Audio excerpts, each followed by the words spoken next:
Since the coronavirus pandemic, benefit appeal hearings have stopped being conducted face-to-face and now take place by telephone and sometimes video. Telephone hearings took place even before the pandemic but were quite rare, and most people were willing to attend a hearing venue. In this video we look at appeal hearings by telephone, how they work and how to prepare for them. Will a telephone hearing be better for me than a face-to-face hearing? You won't have to travel to a tribunal service venue, which means the process will take less time. You can engage in the hearing from the comfort and safety of your own home. Because you won't have to meet any people face to face, it's likely the hearing will be less stressful for you. Will a telephone hearing be worse for me than a face-to-face hearing? If your appeal concerns a disability benefit, like PIP, the tribunal service won't be able to see any of your visible health problems. What are my options if I can't take part in a telephone hearing? Will these be better or worse for me? You can ask for a video hearing. This is like a Zoom call where you can see the tribunal members and they can see you.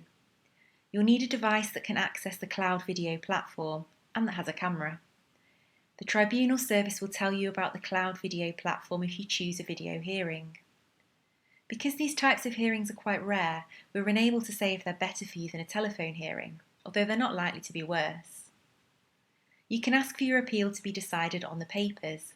This means that you don't have to take part in a hearing and the tribunal will make a decision in your absence.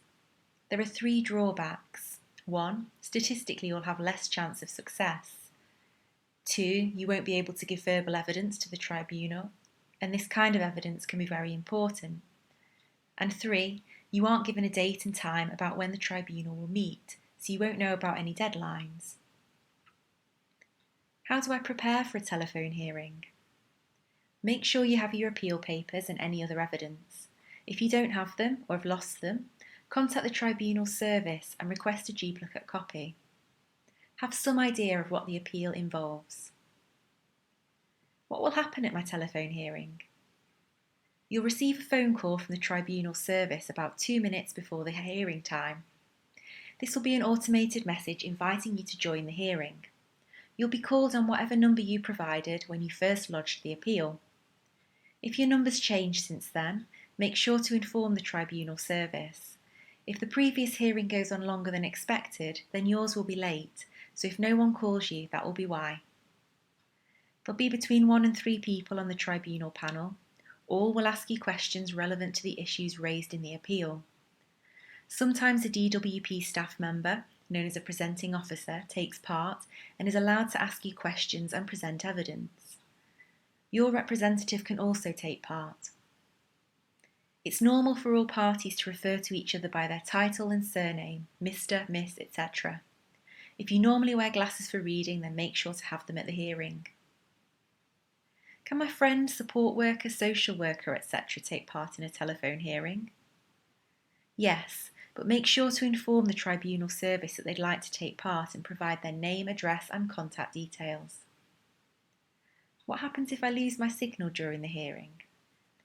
The tribunal clerk will phone you again and try to connect you. If this doesn't work, the appeal will probably be postponed. What if my phone doesn't allow me to take part in a hearing? You can either use someone else's phone, request a video hearing, or request that the appeal is decided on the papers. What happens if I lose my appeal? You might be able to appeal to the upper tribunal. Seek further advice on this, it's not an automatic right. Or you may be able to make a new claim for the benefit.